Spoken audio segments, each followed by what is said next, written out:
دیکھیں نریندر مودی کو جو دعوت دے رہے ہیں شہباز شریف صاحب، تو دین اگین ان کے ساتھ بیٹھ کے ان جو ڈیسیژنز ہیں یا ریالٹی چیک، دیکھیں ریالٹی چیک بہت امپورٹنٹ ہے، لیکن ابھی کیا ایسی ہمارے پاس لیڈرشپ ہے جو دھڑلے سے فیصلہ کر سکے، یا دھڑلے سے بیٹھ کے آئی ٹو آنکھوں میں آنکھیں ڈال کے بات کر سکے، اور مودی سے کر سکے یا کسی سے بھی کر سکے؟ کر سکتی ہے، اس میں بھی ڈیسیژن لینے پڑیں گے. کہ آپ کو پتہ ملک کہاں کھڑا ہے؟ یو نو ہم ان دنیا کے 3-4 ملکوں میں ہیں جو at the brink of default ہیں، اور اگر ہم ڈیفالٹ نہیں بھی کرتے تو آج ہمیں یہ ڈسکس کرنا چاہیے تھا کہ 200 ارب روپے کا جو آپ نے ٹیکس سلیب کرنے ہیں، اس کے بعد اس ملک کے لوگوں کی کمر ٹوٹے گی، وہ گھروں سے باہر تو نہیں آ جائیں گے. پھر 600 بلین ڈالر کے اور آپ نے ٹیکسز لگانے ہیں. یہ ہمارے ایگزسٹینشیل ایشو ہیں. اس وقت زندگی موت کا معاملہ ہے پاکستان کا. ٹکے ٹکے کے لیے ہم ہر چوکھٹ پہ ذلیل ہو رہے ہیں. اور 35 لاکھ کا سوٹ پہن کے میرا پرائم منسٹر مجھے کہتا، میں محاورتاً کہہ رہا ہوں کہ 35 لاکھ اور اربوں کے ڈھیر پہ، ذاتی نجی اربوں کے ڈھیر پہ بیٹھ کے کہتا ہے کہ تم بھکاری ہو، تم بھکاری ہو جن پر میں حکومت کر رہا ہوں. بڑے بڑے دعوے کیے جا رہے ہیں، سبز باغ دکھائے جا رہے ہیں، ہوائی قلعے بنائے جا رہے ہیں، لیکن عوام کو حقیقت نہیں بتائی جا رہی. اور حقیقت یہ ہے کہ اس وقت ملک میں کسی کی بھی حکومت آ جائے وہ معیشت کو ایک دم ٹھیک نہیں کر سکے گا. کوئی بھی معجزہ نہیں کر سکے گا. معیشت ٹھیک کرنے میں وقت لگے گا اور طویل وقت لگے گا. اس سے پہلے وہ پالیسیز بنانا پڑیں گی جو معیشت کو درست ٹریک پر لائیں گی. راتوں رات کچھ بھی ٹھیک نہیں ہوگا. پاکستان کے معاشی مسائل کا حل صرف اور صرف طویل المدتی پالیسیز میں ہے، اس کے سوا کوئی چارہ ہی نہیں ہے. آپ نے سب سے پہلے گھبرانا نہیں ہے. باحثیت قوم ہم اس کا مقابلہ کریں گے. انڈیا کے ساتھ بھی آپ کو ٹریڈ کھولنی پڑے گی. کیا آپ کھول لیں گے؟ افورڈ کر لیں گے؟ کیا آپ لمیٹڈ ٹریڈ کھولیں گے انڈیا کے ساتھ، یا آپ کھلی چھٹی دے کے ٹریڈ کھولیں گے؟ کیسے ٹریڈ کھولیں گے؟ سو ڈیسیژنز ہیں، بڑے نیٹی گریٹیز میں جانا پڑے گا. اس میں آپ کس طریقے سے چلنا چاہتے ہیں انڈیا کے ساتھ. سو مطلب کہ آپ ٹریڈ کھولنی ہے، نہیں کھولنی ہے تو کس حد تک کھولنی ہے، اور مطلب کہ اس کے ساتھ ریلیشن شپ رکھنے ہیں تو کیسے رکھنے ہیں. آپ نے ایئر اسپیس دینی ہے، نہیں دینی ہے اس کو ایئر اسپیس کے لیے، یعنی کہ افغانستان انڈیا جائے ہماری ایئر اسپیس. تو بات یہ ہے، you are all in hand in glove, اور آپ نے ہمارے جسموں سے اوپر سے وہ کھال بھی اتار لی ہے. اب معاملہ یہ ہے کہ اب وہ ملک اب آپ کے لیے بھی محفوظ نہیں رہا. اب جو انڈین گورنمنٹ کے ہمیشہ خاص طور پر جو ہے نریندر سنگھ مودی، اور اس سے پہلے جو ہے وہ اٹل بہاری واجپئی، جو کہ شاعر بھی تھے اور بڑی محبت کے نغمے الاپتے تھے اور غزلیں لکھتے تھے، وہ واجپئی صاحب آئے اور وہ نواز شریف صاحب کی دعوت پر آئے، اور اس کے بعد ایک بڑا ہی اچھا جو وہ ایک ایٹماسفیئر جو ہے وہ پیدا ہو گیا. لیکن اس کے بعد جو وہ حملہ ہو گیا وہاں پر جو ہے، تو اس میں کوئی صورتحال جو ہے وہ بگڑ گئی. اسی طرح جو ہے وہ نریندر مودی چل کر جو ہے وہ نواز شریف صاحب سے ملنے آیا. تو بہرحال یہ ہارڈ فیکٹس ہیں کہ جن کو سامنے رکھنا چاہیے. اور پاکستان کے پاس نہ کڈنی کا کوئی آپریشن کر سکتے ہیں، نہ لیور کا کوئی آپریشن کر سکتے ہیں. گویا کہ عملاً وہ ہاسپٹل بند ہو چکا ہے.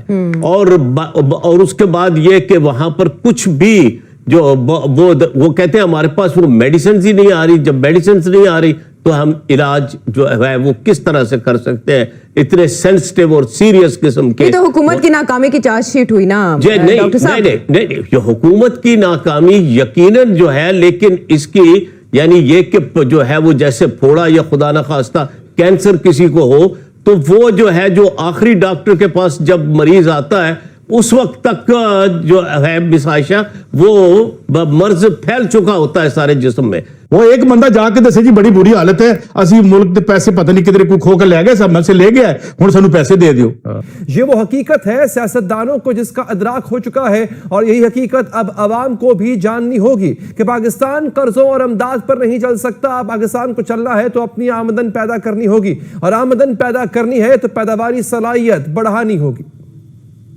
جب تک پاکستان قرض پر چلتا رہے گا اس وقت تک قرض دینے والوں کے اشاروں پر ناچنا بھی پڑے گا. اس وقت IMF قرض کی قسط جاری کرنے سے پہلے توانائی کے شعبے میں گردشی قرض ختم کرانا چاہتی ہے، بجلی اور گیس کی قیمت بڑھانا چاہتی ہے، پیٹرولیم مصنوعات پر ٹیکس بڑھانا چاہتی ہے، اضافی ٹیکس لگوا کر ٹیکس آمدن بڑھوانا چاہتی ہے.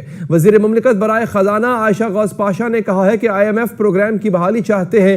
حکومت کی خواہش ہے عام آدمی پر زیادہ بوجھ نہ پڑے، لیکن IMF IMF ہمیں دوسری طرف لے جانا چاہتا ہے۔ سینٹ کی قائمہ کمیٹی برائے خزانہ کو بریفنگ میں عائشہ غوث نے کہا پروگرام میں جانے کے لیے IMF کے تمام باتیں ماننا پڑیں تو مان لیں گے، سخت فیصلے بھی لینا پڑے تو لیں گے، اور IMF کے دباؤ پر ہی موجودہ حکومت ایک اور منی بجٹ لا رہی ہے۔ وزیر اعظم شہباز شریف نے جس کی منظوری بھی دے دی ہے، منی بجٹ لگے گا تو بجلی اور گیس کے نرخ بڑھیں گے، اس کے ساتھ ساتھ 200 ارب روپے اضافی ٹیکس بھی جمع کیے جائیں گے۔ یہ سب کچھ کرنا ضروری بھی ہے اور مجبوری بھی، کیونکہ ہم نے اپنے خرچوں اور اپنی آمدن میں توازن پیدا کرنا ہے۔